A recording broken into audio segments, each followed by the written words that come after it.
और जिस तरह का उनका प्रेस में बयान आ रहा था, उससे लग रहा था कि वो असंतुष्ट हैं और कहीं न कहीं पार्टी छोड़ कर के वो जाना चाहते हैं। माननीय मुख्यमंत्री को भी इसकी जानकारी थी, मगर अति महत्वाकांक्षी होना अच्छी बात नहीं होती है।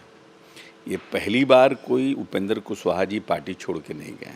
नमस्कार, हमारे साथ हैं झारखंड जेडीयू के प्रभारी, बिहार सरकार में मंत्री, बरबीघा से विधायक और आदरणीय महावीर चौधरी जी के सुपुत्र अशोक चौधरी जी।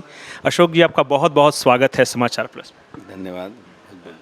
अशोक जी, देखिए ना, ये क्या संयोग है, आपने झारखंड की धरती पे कदम रखा और उधर उपेंद्र कुशवाहा अलग पार्टी बनाकर चले गए।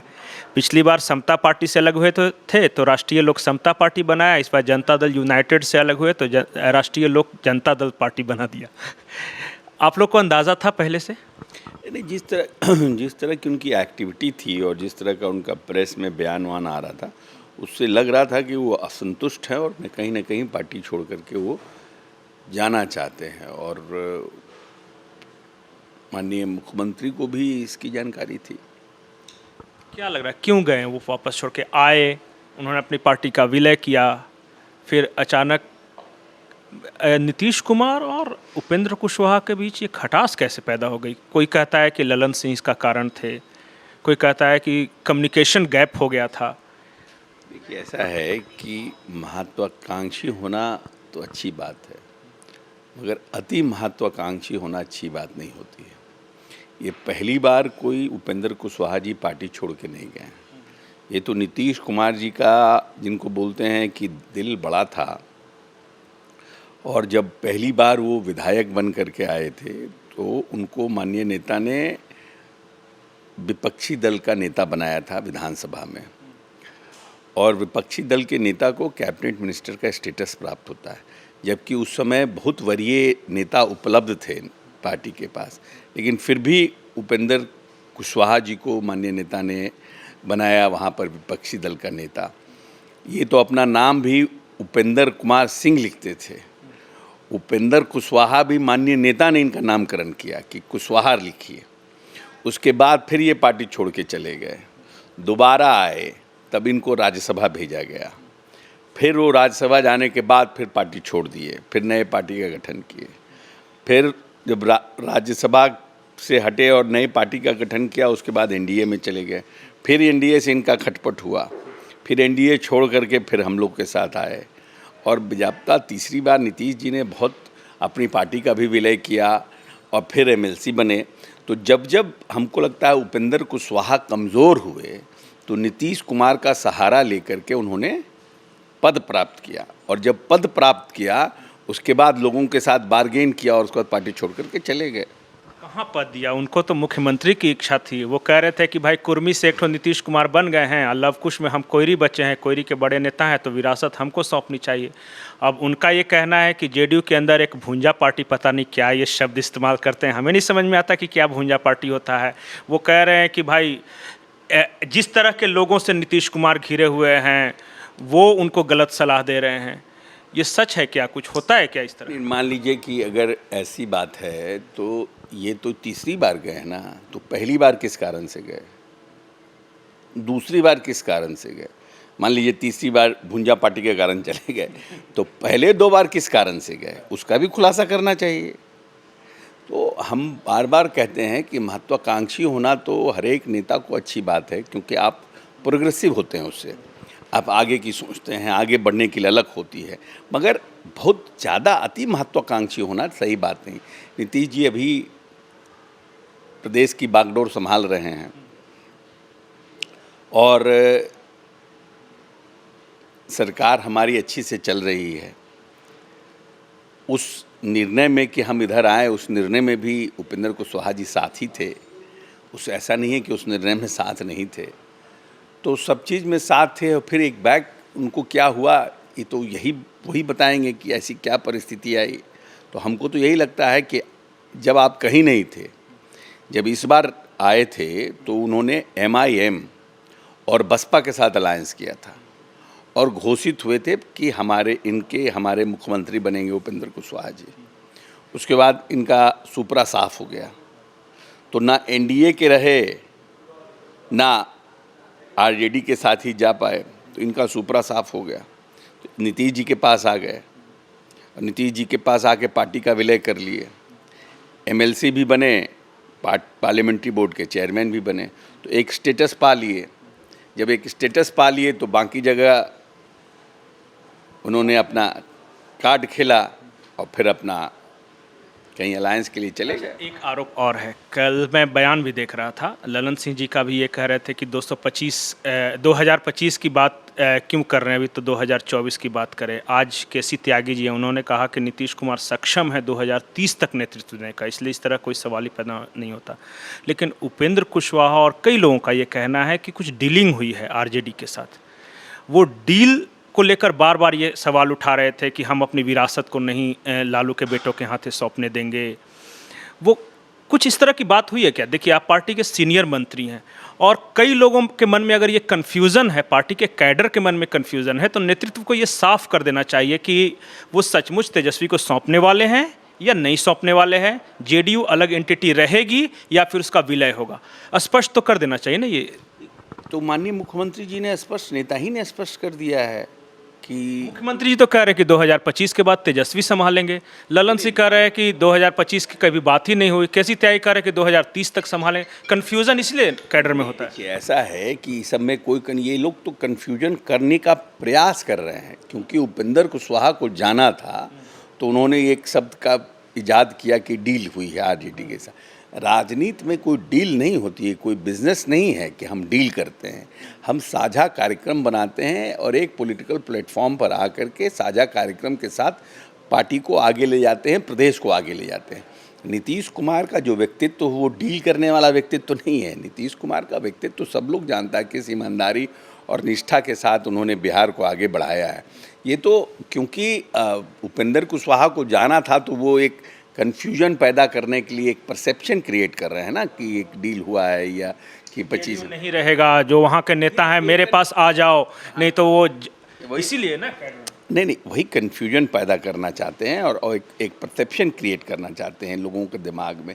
लेकिन जो लोग नीतीश कुमार जी के साथ काम किए हैं और जो लोग नीतीश जी को जानते हैं, वो समझते हैं कि किस तरह का ये तो अपने इंटरेस्ट के लिए कर रहे हैं, अपने इंटरेस्ट की बात करने के लिए। और अपने कितने लोग गए उनके साथ, उन्होंने मीटिंग किया, जो जदयू के स्थापित लीडर्स हैं या जदयू के जो हैं, कितने लोग गए, जो उनके साथ आए थे वही लोग वहाँ थे। और जिनको उन्होंने उपाध्यक्ष बनाया, महामंत्री बनाया कि हम पार्टी को मर्ज कर दिए हैं, तो वही लोग थे उसमें। एक चीज़ और, कल एक बहुत बड़ी बात कही है तेजस्वी यादव जी ने। उन्होंने कहा है कि रीजनल पार्टियां तैयार हैं भाजपा से मुकाबले के लिए, पहल करनी है कांग्रेस को, कांग्रेस ही हिचक रही है। आपको लगता है कि नेतृत्व कांग्रेस करे 2024 के लिए, और जहां पे जो रीजनल पार्टी स्ट्रांग है वहां पे उनको खेलने का मौका दे? और लेकिन कांग्रेस के अंदर हिचक है किसी तरह की। कल तेजस्वी यादव ने भी इशारा किया कि पता नहीं क्यों वो आगे नहीं बढ़ पा रहे हैं। देखिए, माननीय नेता नीतीश कुमार जी ने भी जा कर के अरविंद केजरीवाल जी से, तेलंगाना राष्ट्र समिति के थे, आए थे उनसे, फिर हरियाणा के जो पूर्व मुख्यमंत्री थे उनसे, इन सब लोगों से, सीपीआई के लोगों से, सब लोगों से मुख्यमंत्री जी ने बात की मिल कर के और चर्चा की। कांग्रेस में राहुल गांधी से भी मुलाकात की, सोनिया जी से भी उन्होंने मुलाकात की, और उन्होंने कहा कि आप एक साझा, एक बृहत एकता की बात करिए और हम लोग कांग्रेस के लीडरशिप में चलने को तैयार हैं। हमारा कोई अपना एजेंडा नहीं है, मेरा कोई अपनी इच्छा नहीं है, और अगर सबको एक साझा कार्यक्रम, तो हम लोग इसमें मिलजुल करके इसको वर्कआउट करेंगे। लेकिन कांग्रेस को आगे आना पड़ेगा। उस समय तो उनका कार्यक्रम चल रहा था, राहुल गांधी जी का पदयात्रा चल रही थी, तो और कांग्रेस के प्रेसिडेंट का चुनाव था, मल्लिकार्जुन खड़गे जी का चुनाव था। लेकिन कांग्रेस को अब आगे आना चाहिए। Now it is a high time that Congress should come forward and talk to everybody, एंड एक कोहेसिव एटमॉस्फेयर बनाना चाहिए। तो कांग्रेस ने तो अपने साथी पहले ही से तय कर लिए ना। देखिए, जब कश्मीर में उनकी भारत जोड़ो यात्रा खत्म हो रही थी तो उन्होंने किन किन लोगों को इनवाइट किया और किन को नहीं किया। उन्होंने तेलंगाना से केसीआर साहब को नहीं इनवाइट किया, अरविंद केजरीवाल जी को इनवाइट नहीं किया, अकाली दल वगैरह को नहीं इनवाइट किया। उन्होंने कई ऐसे दल हैं जो पोटेंशियल हो सकते थे कि ममता बनर्जी हो सकता था कि उनके साथ जुड़े, उनको भी इनवाइट नहीं किया। आपको लगता है कि वो अपनी ओर से पिक एंड चूज़ कर रहे हैं कांग्रेस? ये देखिए, अभी एक नुकसान किसको होगा? रीजनल पार्टी तो अपने फुट को जहाँ पर है वहाँ पर स्ट्रॉन्ग किए हुए है, वहाँ तो कहीं समस्या है नहीं। लेकिन बृहत इंटरेस्ट में, राष्ट्र के इंटरेस्ट में, क्योंकि कांग्रेस पार्टी लंबे समय तक इस देश में आज़ादी से लेकर आज अब तक एक बड़ी राष्ट्रीय पार्टी रही है और पैन इंडिया उनका इम्पैक्ट है, बहुत से स्टेटों में उनका इम्पैक्ट है, तो उनको ही फ़ायदा होगा अगर कोई साझा विपक्ष का एक गठबंधन बनता है जिसको कांग्रेस के साथ मिलकर के बनाया जाता हो, तो उसका फ़ायदा तो कांग्रेस को ही मिलेगा ना। भारतीय जनता पार्टी रुकेगी तो कांग्रेस की देश में सरकार बनेगी, उनके बदौलत सरकार बनेगी, तो कांग्रेस को ही फ़ायदा होगा। और रीजनल पार्टियों को, क्योंकि जो रीजनल पार्टियां हैं उन लोगों को केंद्र से उस तरह की सहायता नहीं मिल पा रही है, तो जब सरकार अपनी होगी तो सहायता होगा, प्रदेश का विकास होगा, प्रदेश को डेवलपमेंट के उसमें तेज़ी से ले जाया जा सकेगा।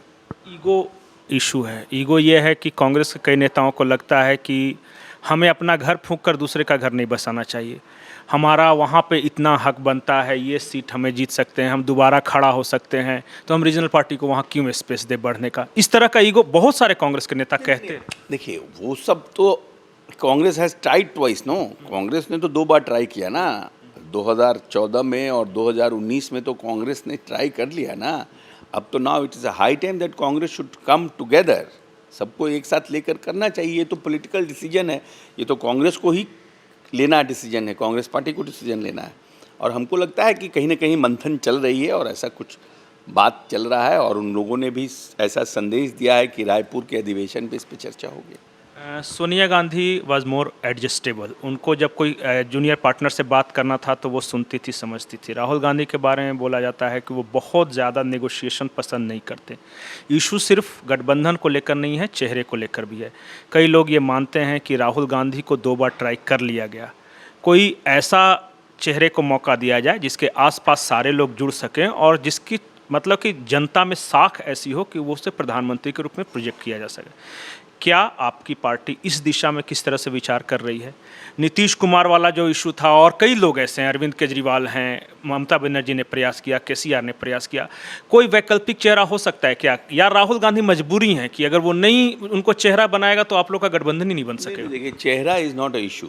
बहुत से लोग हैं विपक्ष में जिनके पास पोटेंशियल है, इंक्लूडिंग राहुल गांधी और Congress party. If not Rahul Gandhi, Congress में भी बहुत से हैं और विपक्ष में भी बहुत से हैं जिनका एक बड़ा अनुभव है, एडमिनिस्ट्रेटिव अनुभव है, सब कुछ है। लेकिन हमारे नेता ने तो कह दिया है कि न मैं प्रधानमंत्री का दावेदार हूँ, न मेरी कोई अब इच्छा है। तो नीतीश जी ने भी अपनी बात कही है, बाकी लोग भी ने अपनी। अभी तो ये है कि एक साझा विपक्ष का यूनाइटेड इलेक्शन लड़ने का मोड बने, एक सभी विपक्षी दल की वोट के बंटवारा को हम कैसे रोक सकते हैं। यूनाइटेड कांग्रेस का तो लड़ने का मूड बने, क्योंकि राजस्थान में कहीं सचिन पायलट बना, अशोक गहलोत वो अपने में इतना लड़ रहे हैं कि आप। ऐसे तो भारतीय जनता पार्टी में लड़ाई नहीं है क्या? आपको कांग्रेस में दिखता है? भारतीय जनता पार्टी में भी 75 जगह अपना गुटबाजी है, हर एक राज्य में गुटबाजी है।